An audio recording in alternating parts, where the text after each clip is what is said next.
ஆடி முடிஞ்சு ஆவணி வந்தால் டாப்பில் வருவான்னு ஒரு சினிமா காமெடி வசனம் உண்டு. இன்றைக்கி ஆவணி மாதம் பிறந்து விட்டது. நம்ம டாப்பில் வரப்போகிறோம். ஆவணி மாதம் ஞாயிற்றுக்கிழமைகள் விசேஷம். மாத பிறப்பே ஞாயிற்றுக்கிழமை வந்தது மிகுந்த விசேஷம். சூரியனின் பெயரால் ஞாயிறுங்கிற தலத்தில் இருக்க சிவன் கோவிலை பக்தி செய்யலாம். சென்னைக்கு அருகே இவ்வளவு அழகான பசுமையான வயல்கள் நிறைந்த பகுதியாங்கிற மாதிரி சோழவரம் காரனோடையெல்லாம் தாண்டி ஞாயிறு கிராமம் வரும். மிகவும் வயல்வெளிகள் சூழ்ந்த ஊரில் தோட்டங்களுக்கு மத்தியில் அழகான கோவில், சோழர் காலத்து கோவில். பின்னர் விஜயநகர மன்னர்கள் கைங்கரியம் செஞ்சுருக்காங்க. தெற்கு பக்கத்தில் ராஜநிலை கோபுரம். ஆனால் கொடிமரம், பலிபீடம், ரிஷபம்லாம் கிழக்கு பார்த்துருக்கோம். சுவாமி பேர் புஷ்பரதேஸ்வரர். தாமரை பூவில் சுவாமி எழுந்தருளியிருக்கார். அதனால் இந்த ஊர் பூ தாமரை பூ. கிழக்கு பக்கத்தில் குளம் இருக்கும், குளத்தில் தாமரை இருக்கும். இந்த சுவாமி புஷ்பரதேஸ்வரர் மிக சிறிய திருமேனி. அவருக்கு முன்னாடி இருக்க அர்த்த மண்டபத்தில் ஆகம விதிப்படி சூரியன் இருக்க வேண்டிய இடத்துல சூரிய பகவான் இருப்பார். ஆனால் பின்னாடி இருக்கிற சுவரில் அர்த்த மண்டபத்தில் 7 குதிரைகள் பூட்டிய ரதத்தில் சூரிய பகவான் வர்றது மாதிரி புடைப்பு சிற்பம் இருக்கும். ஞாயிற்றுக்கிழமைகள் மிக விசேஷம். ஆவணி ஞாயிறு 108 சங்குகளால் சூரிய பகவானுக்கு அபிஷேகம் செய்வாங்க.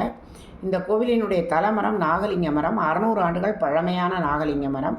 அதே மாதிரி இந்த கோவிலின் உள்ள திருவோடு மரமும் இருப்பது சிறப்பு. அம்மன் பேர் சொர்ணாம்பிகை. கிழக்கு நோக்கி இருக்கா. அவளுக்கு முன்னாடி ஒரு சக்கரம் பிரதிஷ்டை செய்திருக்காங்க. சித்திரை மாதம் முதல் 5 நாட்கள் காலை 6 மணியிலிருந்து 6:20க்குள் சூரிய பகவானின் கதிர்கள் சுவாமியையும் அம்பாளையும் குளிப்பாட்டுறது மிகுந்த விசேஷம். இந்த சங்கிலி நாச்சியார் பிறந்த ஊர்.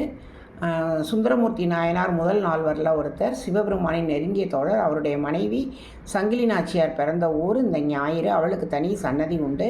மிகவும் அழகான கோவில். உள்ள நல்ல தோட்டங்கள்லாம் வைத்து அற்புதமாக பராமரிச்சிருக்காங்க.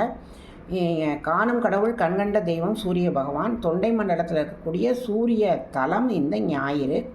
ஞாயிறுனா சூரியன். 1000 கரங்கள் நீட்டி அணைக்கின்ற தாயை போற்றி, அருள் பொங்கும் முகத்தை காட்டி இருள் நீக்கும் தந்தாய் போற்றி, தாயினும் பரிந்து சால சகலரை காப்பாய் போற்றி, தழைக்கின்ற உயிரட்கெல்லாம் துணைக்கரம் தருவாய் போற்றி, தூயவர் இதயம் போல துலங்கிடும் ஒளியை போற்றி, தூரத்தை நெருப்பை வைத்து சாரத்தை தருவாய் போற்றி, ஞாயிறே ஞாலமே நாயகன் வடிவை போற்றி, நானிலம் உளநாள் மட்டும் போற்றுவோம் போற்றி போற்றி. சூரிய பகவானே உன்னை வணங்குகிறேன். ஆதித்ய ஹிருதயத்தில் வரி மித்ராய நமகன் தான் வரும். நண்பன் சூரியன் நமக்கு நண்பன், நம்முடைய உயிர் சக்தி. சூரிய பகவானே உன்னை வணங்குகிறேன்.